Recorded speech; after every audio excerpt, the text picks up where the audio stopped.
Assim diz o Senhor, o Deus de Israel: Moabe não será mais louvada. Moabe não é mais louvada. Essa foi a palavra que chegou do Deus de Israel por meio de Jeremias à nação de Moabe e a outras nações que nós veremos nos próximos vídeos. Por quê? Porque Deus não divide a sua glória com ninguém, Ele não divide o seu louvor com ninguém.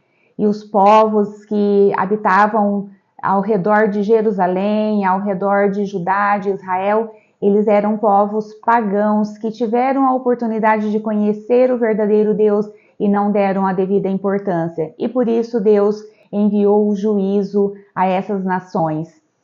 Se você está chegando agora nesse vídeo, já vou pedir que você curta, compartilhe, comente, porque esse vídeo ele edifica vidas, ele transforma vidas, assim como Deus tem transformado a minha vida por meio da leitura diária da palavra, por meio da convivência com Deus, por meio da observação das leis do Senhor. E hoje nós vamos falar acerca dos capítulos 47 e 48 do livro do profeta Jeremias. Isso mesmo, nós temos um projeto aqui de leitura anual da Bíblia que iniciou no dia 1º de janeiro deste ano de 2024 e vai finalizar no dia 31 de dezembro deste mesmo ano.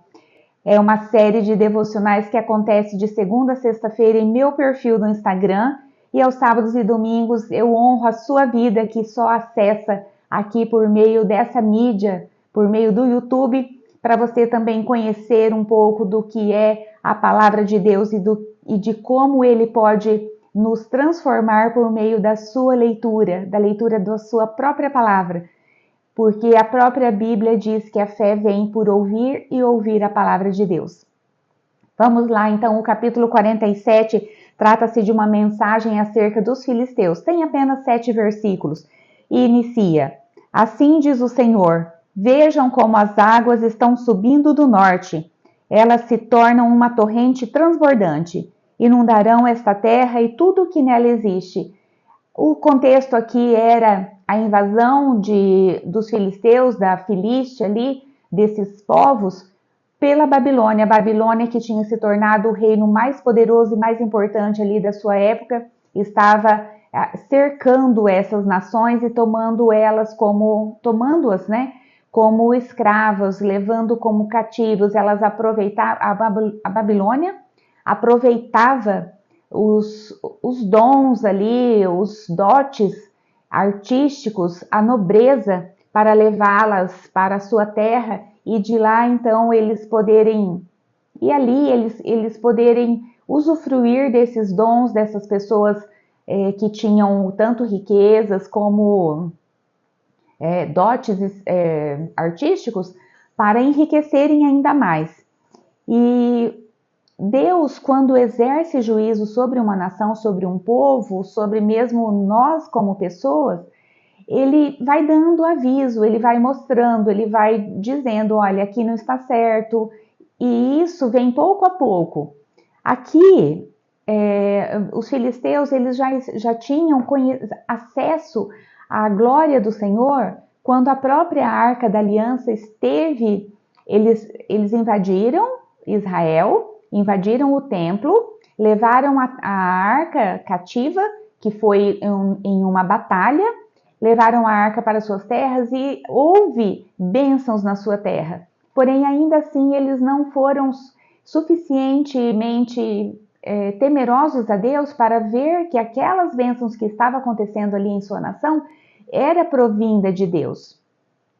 E assim Deus foi mostrando pouco a pouco, e mesmo eles não quiseram se dobrar, eles não quiseram fazer com que o seu coração convertesse a Deus.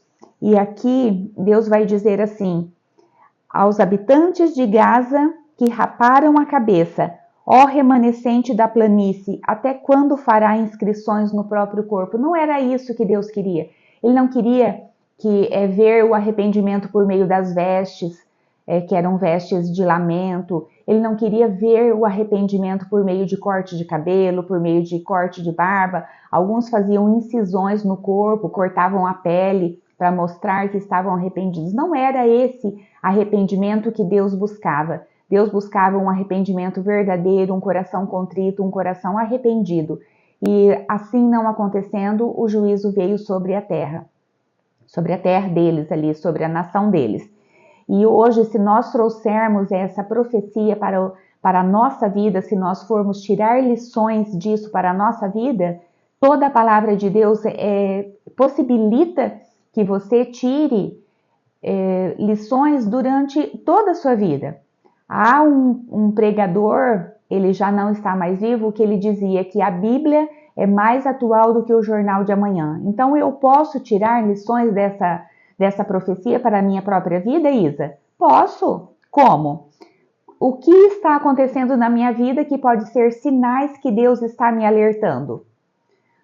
Em que eu posso aplicar essa profecia na minha própria vida para saber que Deus está me chamando à conversão?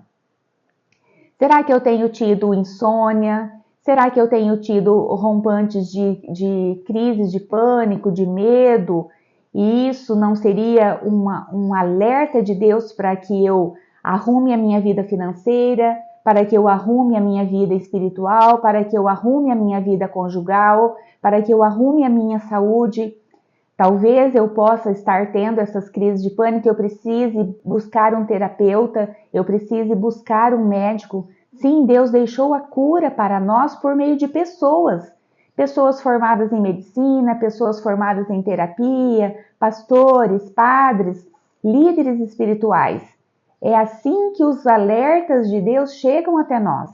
Se formos aplicar essa profecia então na nossa vida, fiquemos alertas para aquilo que o nosso corpo tem demonstrado que pode estar precisando de ajuda em alguma área da vida. Então, é possível sim aplicarmos essas profecias na nossa vida pela fé. Nós vamos ver em Hebreus também aqui na seguida, né? Na sequência, aliás, nós podemos ver que pela fé muitos heróis da fé, eles agiram sem ter conhecimento do que aconteceria com eles, sem ter o conhecimento do que ia vir a seguir.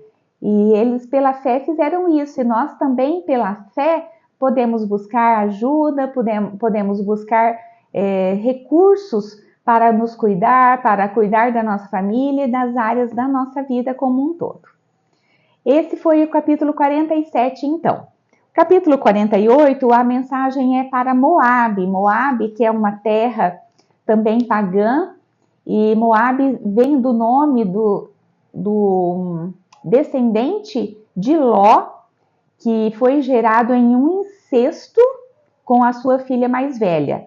Ló, quando fugiu de Sodoma e Gomorra por conta da destruição, as suas filhas embebedaram-no e tiveram relações sexuais com ele, e assim nasceram Moabe, Amon. Tanto os amonitas como os moabitas são frutos dessas relações ali incestuosas, e por isso Deus se desgostou dessas nações, mas também Deus deu-lhes oportunidades para que elas se tornassem fiéis ao Deus verdadeiro, ao Deus de Israel. Então vamos ver como que acontece essa profecia. Diz assim: assim diz o Senhor dos exércitos, o Deus de Israel: Moabe não é mais louvada. Aqui já começa com os 2 pés do profeta no nosso peito, uma voadora em nós. Por quê? Porque sempre que nós estamos buscando o nosso próprio louvor, que nós estamos nos deleitando no nosso próprio louvor, na nossa própria glória, nós está precedida a nossa queda. O orgulho precede a queda. Sempre que alguém está em queda, você pode ver que essa pessoa foi orgulhosa, ela buscou a glória só para si. Como eu havia dito já no início, nós podemos aplicar sim essas profecias na nossa vida. O contexto aqui é a invasão da Babilônia para essas nações, porém nós podemos trazer para a nossa vida hoje. Se você estiver buscando louvor, glória própria, honra própria, pode ter certeza que você vai ter uma rasteira. Deus vai dar uma rasteira em você. Não é porque Deus gosta de nos ver no chão, não. Deus quer que nós não marquemos o nosso corpo em arrependimento. Ah, vou andar com olheira agora porque eu estou acordando cedo para estudar. Não, eu vou fazer isso porque o meu Deus precisa, o meu Deus, Ele quer. Deus não precisa de nada não, gente. Eu que estou aqui falando coisa que não devo. Deus merece a nossa glória. Deus merece a nossa honra. Deus merece o louvor. Para Ele seja a honra, a glória para todos sempre. Então, se eu levanto cedo para estudar a palavra de Deus, é pelo nome dEle. Se eu estou aqui gravando esse vídeo, se eu estou todos os dias fazendo live, se eu estou todos os dias lendo a palavra, é para Deus que eu faço isso. Não é para que eu seja vista, não é para que eu seja louvada. Porque se isso estiver acontecendo em meu coração e Deus conhece o meu coração, Ele sonda o meu coração e eu faço essa oração todos os dias, sonda-me, ó Deus, e vê se em minha conduta algo te ofende, dirige-me pelo caminho reto. Eu preciso saber que é Deus quem merece toda a honra, toda a glória e todo o louvor. E Moabe era uma terra fértil, Moabe era uma terra de produção de vinhos, de uva, e por isso ela achava que ela própria se mantinha. Aqui vai dizer assim: uma vez que vocês confiam em seus feitos e em suas riquezas, vocês também serão capturados. E Quemos irá para o exílio junto com seus sacerdotes e líderes. Quemos era o deus ali de Moabe. E aqui a profecia diz: Quemos irá junto para o exílio, irá com seus sacerdotes, irá com os seus líderes. Por quê? Porque ninguém, nenhuma nação é nada se o seu Deus, se a sua fortaleza, se o seu refúgio não for o Senhor. Não iremos longe sem Deus, gente. Não iremos longe sem Deus. Mas a sequência, no versículo 26, vai dizer assim: não foi Israel objeto ridículo para você? Foi ele encontrado em companhia de ladrões para que você sacuda a cabeça sempre que fala dele? Moabe escarnecia de Deus, do Deus de Israel. Moabe escarnecia do seu povo que era fiel a Deus. E aqui Deus vem perguntar por meio do profeta Jeremias: não foi Israel ridículo a você? Agora você será ridículo a outras nações. Foi ele por acaso encontrado na companhia de ladrões para que você sacuda a cabeça sempre que fala dele? Tipo assim, Israel. É isso que Deus vem falar. Então você fez isso contra o meu povo? Você sacudiu a cabeça contra quem me honra? Assim farão com você. Temos ouvido do orgulho de Moabe, da sua extrema arrogância. Olha só. Do seu orgulho e soberba e do seu espírito de superioridade. Conheço bem a sua arrogância, declara o Senhor. Uau, que texto! Que texto! Que voadora no nosso peito. Ele veio com os 2 pés mesmo no nosso peito para dizer: tenho sabido do seu orgulho, Isa. Tenho sabido do seu orgulho, da sua extrema arrogância, Isa Penha. Tenho sabido do seu orgulho, da sua soberba, do seu espírito de superioridade. Conheço bem a sua arrogância, Isa Penha. Não faça isso, não seja orgulhoso, não ache que tudo é por causa de você. Você não é nada, é menos que um grão de areia perante a grandiosidade de Deus e das suas obras. Nós nada somos, nós nada podemos sem Deus. Essa profecia de Moabe veio para falar também ao nosso coração. E no versículo 36 diz assim: a riqueza que acumularam se foi, toda a cabeça foi rapada e toda a barba foi cortada, toda a mão sofreu incisões e toda a cintura foi coberta com vestes de lamento. Mas mesmo assim, não é isso que Deus quer. Eles confiavam na riqueza das suas terras. E quando veio o juízo, quando veio a palavra do Senhor, eles fizeram incisões no corpo e não no coração. Eles fizeram incisões, eles fizeram marcas em seu próprio corpo, né? Cortaram o cabelo em sinal de lamento e de arrependimento. Não é isso que Deus quer. Deus quer um arrependimento genuíno em nosso coração. E por fim, diz assim: Quemos, o próprio Quemos, né? O Deus ali, está destruído. Seus filhos são levados para o exílio e suas filhas para o cativeiro. Então, esse Deus nada pôde. Ele mesmo foi levado junto com os seus filhos e filhas, com seus sacerdotes e líderes, porque nenhum Deus se iguala ao nosso Deus. Porém, Deus ainda aqui, o Deus de Israel, Yahvé, ele promete a restauração de Moabe. Ele vai ainda restaurar a terra. Por quê? Porque ele é a terra de Moabe, né? Entendam isso.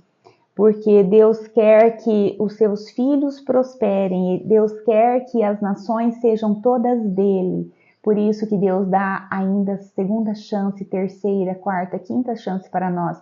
Mas uma hora Deus exercerá o juízo, e que nós saibamos reconhecer quando Deus está nos dando oportunidades e abracemos isso com toda a nossa força para que nós não nos afastemos nunca dele. E assim terminamos aqui as leituras do Antigo Testamento e vamos lá para Hebreus, capítulo 11, no Novo Testamento, que vai falar sobre os heróis bíblicos e seus exemplos de fé.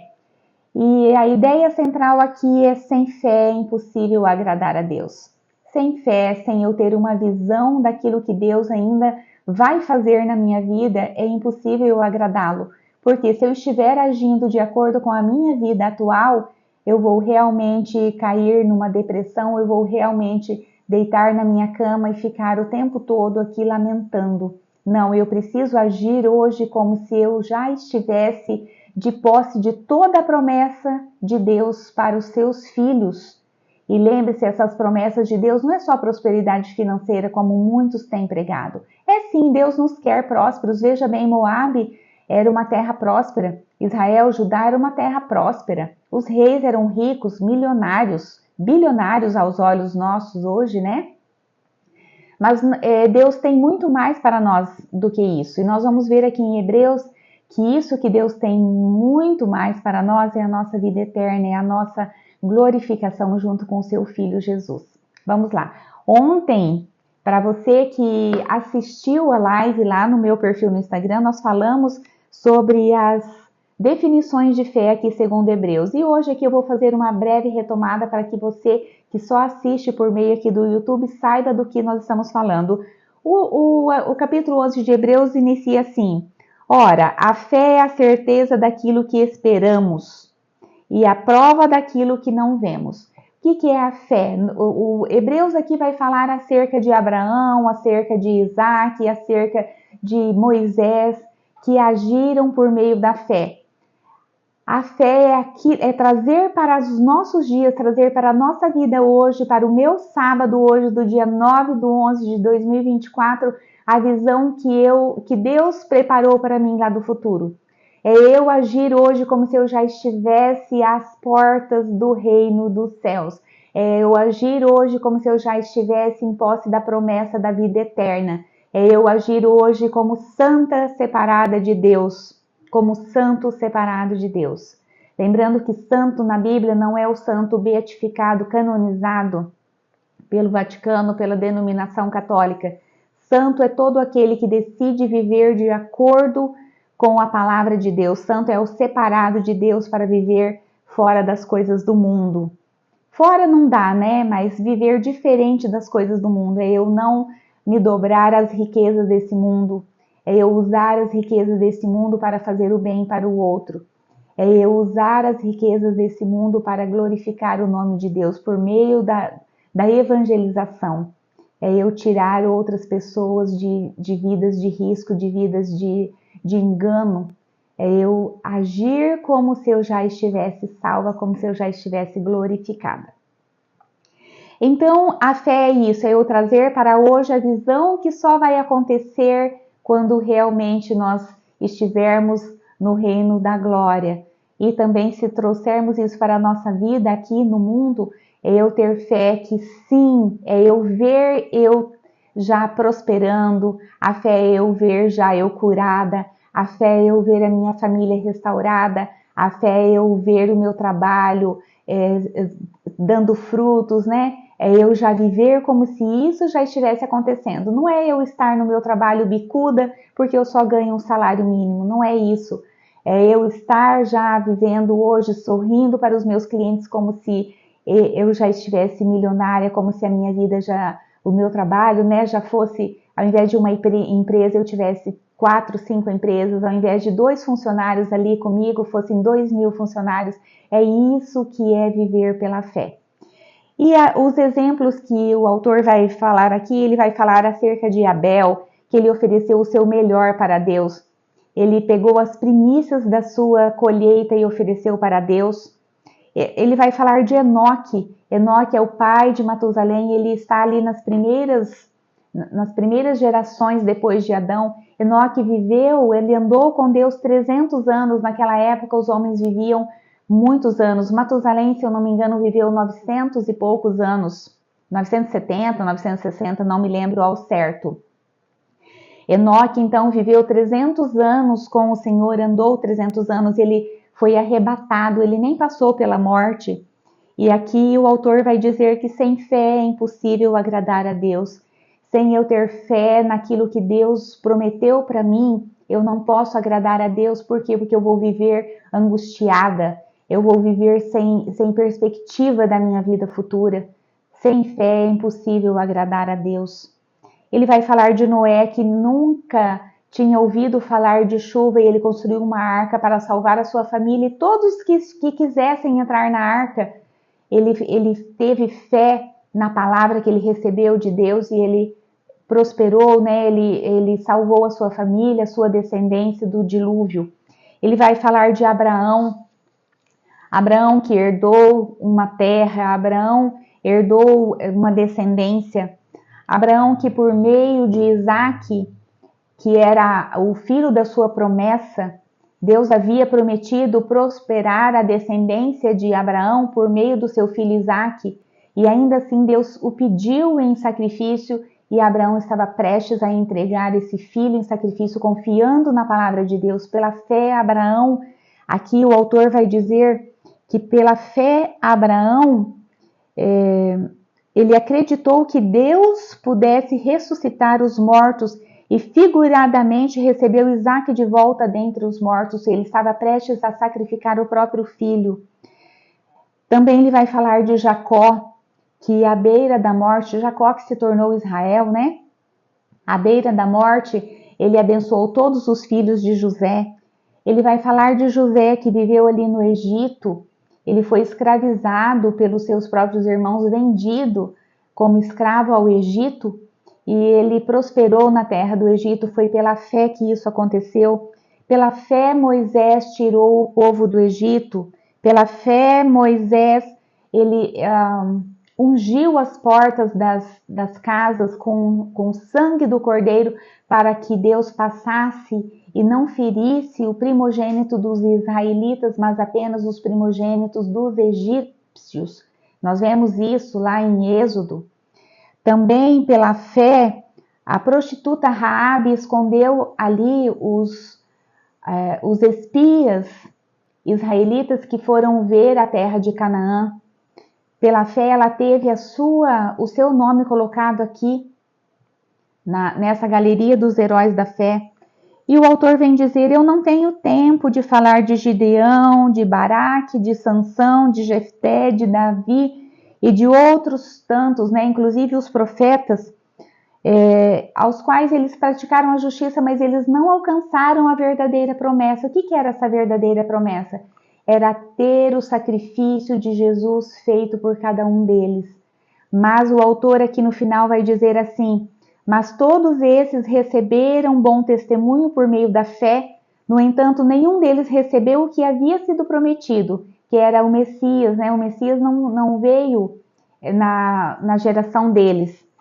Mas só que o autor vai dizer assim: Deus havia planejado algo melhor para nós, para que conosco eles fossem aperfeiçoados. Quer dizer, nós conhecendo as suas histórias, os seus exemplos de fé, eles conosco estão sendo aperfeiçoados. Quer dizer, foram também ganhadores dessa promessa. Eles receberam essa promessa por meio das suas histórias escritas aqui, por meio dos seus exemplos que chegou até nós. Então hoje nós acolhemos esses pais da fé em nosso coração, em nosso espírito, e conosco eles estão recebendo essa graça salvífica que veio de Deus por meio do seu Filho Jesus.